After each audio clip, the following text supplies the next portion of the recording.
Hello, everyone. Thank you for joining us today. I'm Andy Kacer, Channel Marketing at ATTO Technology. With me and presenting today is Jimmy Wren. Jim is our product manager for ATTO's line of FiberBridge storage controllers. So our focus today is on building stretch clusters with ATTO and how to build your own business continuity solution. So feel free after the presentation, we've allotted some additional time for questions. Please feel free to ask questions. I'm going to get things started and turned over to Jim so we can get going. So, Jim? Thank you, Andy.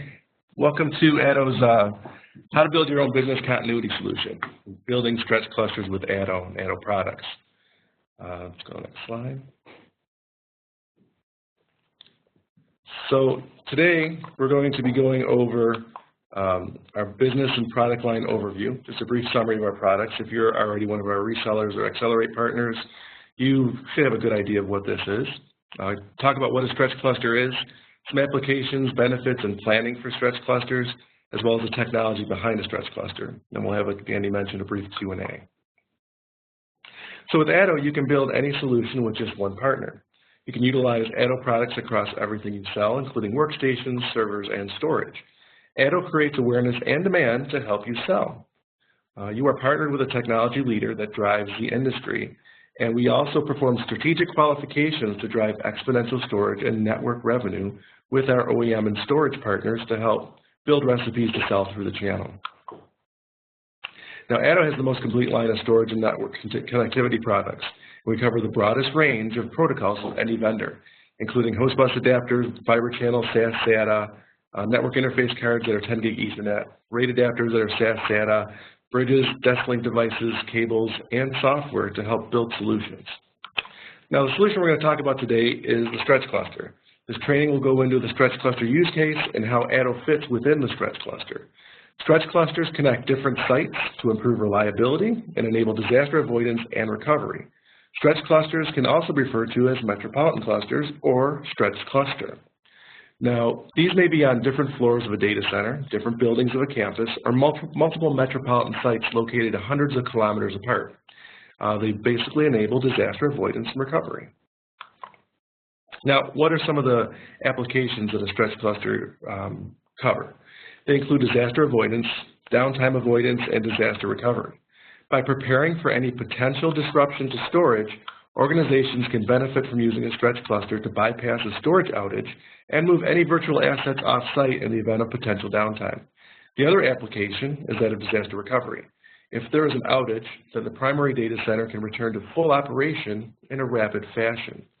Now, this is primarily done for downtime avoidance for planned and unplanned site downtime.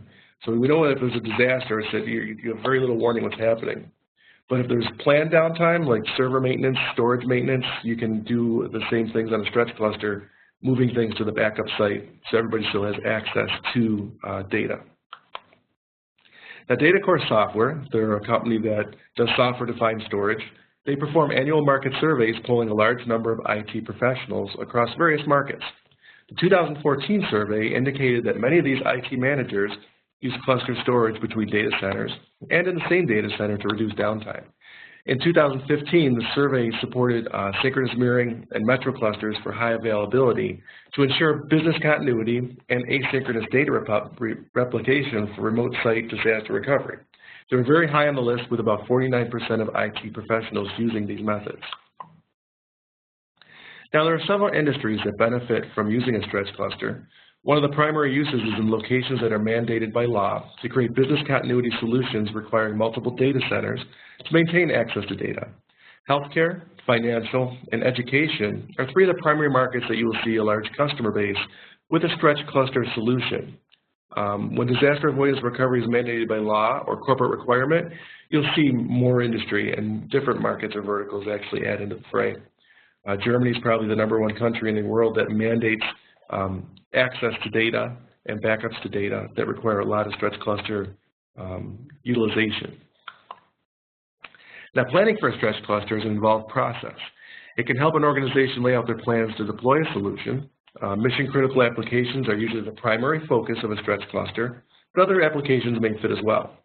Some of the steps to determine what you need for a stretch cluster include reliability. Does your budget allow for redundant links between sites? With multiple links, a stretch cluster will provide load balancing and failover in the event that one of the links, cables, or SFPs encounters a failure. You can define the best way to connect sites. Is it a local site that you can use just normal fiber channel within a campus and connect to the two sites? Is it longer distance, up to 200 kilometers, that would require dark fiber or another method to connect the sites? Round-trip latency is one of the most important aspects of a stretch cluster. The longer it takes to write data between the clustered locations, the less reliable a solution will be, and could even limit any usefulness in the event of a disaster. You have to verify that applications support being stretched too. Many legacy applications that are around may not support it, but the container like VMware vMotion may support even with an unsupported application. You need to check this with your application vendors. Now, the gold standard for a stretch cluster is the NetApp Metro cluster. On the compute side, you need both a hypervisor at both the locations, and you need to have sufficient capacity there to host migrated or restarted virtual machines. For stretch clusters, you should have mirrored storage at both sites, and that storage must be completely synchronized before a virtual machine can be migrated from one location to another.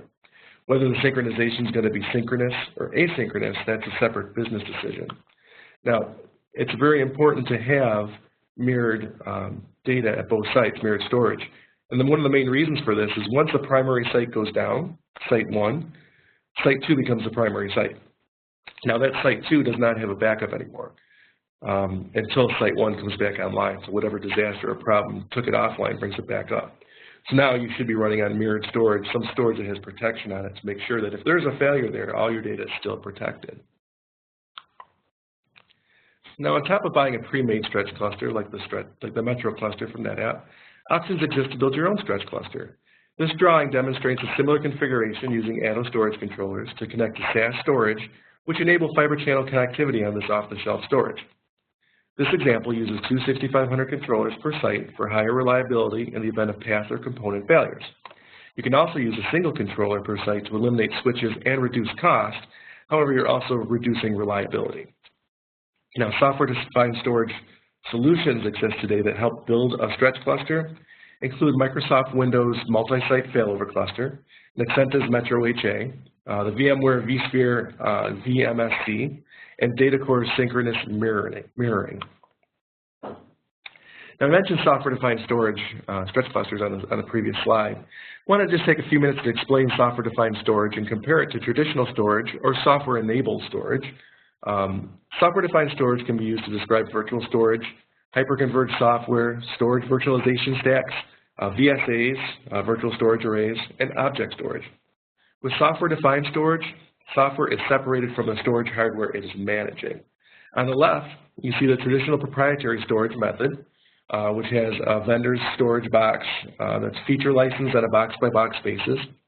Upgrading to new features may be difficult if your current hardware doesn't support it, or it could lead to a rip and replace of old storage to add new storage for the new feature support or new capacity. On the right, software-defined storage takes software features such as dedupe, deduplication, compression, RAID, and replication out of the traditional array and adds them on a server platform via software. This is to allow for easier upgrades via server and software, all while using lower-cost JBOD off-the-shelf SAS storage. And just an FYI, the storage network industry, they define software-defined storage as virtualized storage with a service management interface. So basically, it's virtual storage that is controlled by some interface connection to a server with the software-defined storage running. When building your own stretch clusters, ATTO storage controllers are the perfect fit to enable the use case. While not just used for a stretch cluster, ATTO fiber channel controllers enable active data centers. ATTO storage controllers add enterprise-class management, monitoring, and fiber channel functionality to off-the-shelf commodity SAS JBOD, or JBOF sometimes called, just a box of flash, storage. Now this can lead to a lower cost of ownership when connecting sites with high-performance, low-latency fiber channel. The 6500 controller is an 8 gig fiber channel to 6 gig SAS controller. It's been out for several years and is currently installed with NetApp Metro cluster applications. The 7500 is a newer controller, 16 gig to 12 gig SAS, with an impressive performance footprint for use with building your own shared SSD flash arrays. We'll actually be demonstrating this at VMworld this year to show how you can build a flash array with a 7500. Its performance is pretty impressive, up to 1.5 million 4K IOPS and 6.4 gigabytes a second of throughput per controller pair. Now, the ATTO FiberBridge 6500 has been sold by NetApp for use with the NetApp Metro cluster for over 5 years. Recently, Nexenta launched their Metro HA Stretch cluster using Nexenta Store software-defined storage software and the 6500. Now, NetApp supports up to 200 kilometers between data centers. Nexenta, their solution supports up to 50 kilometers apart. So there's a couple different positioning between the two different stretch cluster solutions there. Now, IT administrators who are looking for business continuity solutions are the primary target of this type of solution. ATTO storage controllers do provide several benefits, including adding that fiber channel to off-the-shelf storage, helps to reduce costs, and there's a very low failure rate, 0.08%. That's 8 units per 10,000 bridges. Now, all while providing low latency and high performance connectivity to up to 240 attached drives.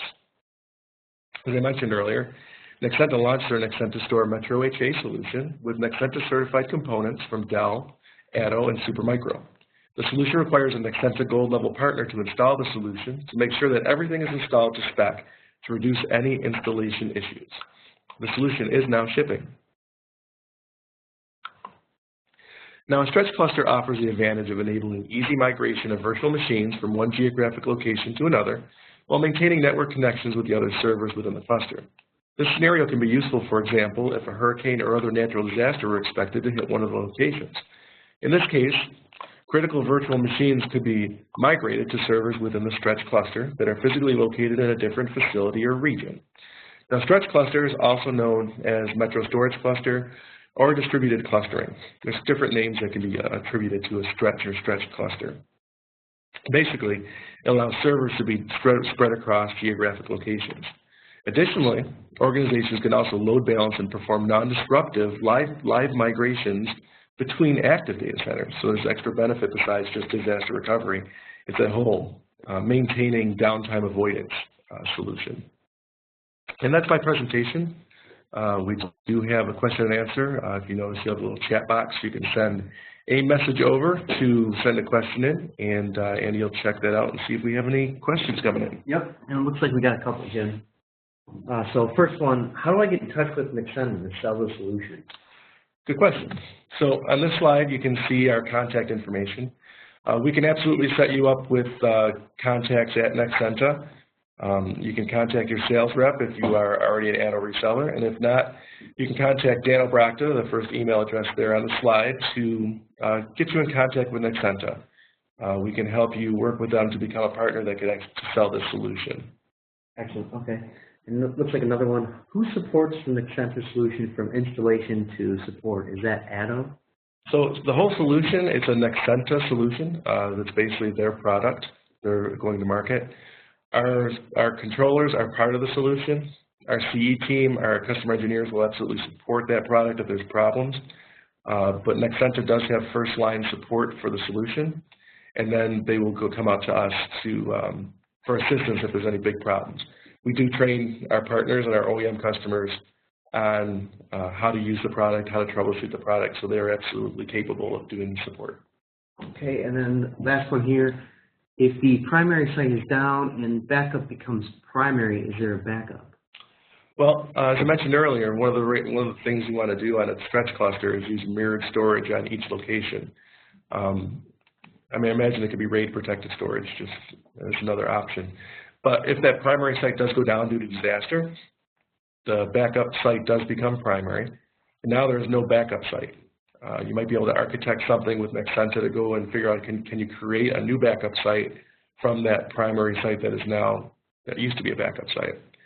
But from what I understand right now is that you need to have that mirrored storage on the second site that becomes primary in order to protect data in case something else happens that could lose data for you. Once that initial primary site goes back up, of course that becomes primary again, the other site becomes backup again, and then you're all good and protected. Okay, anything else? No, looks like that's it. That's good. All right, thank you everybody.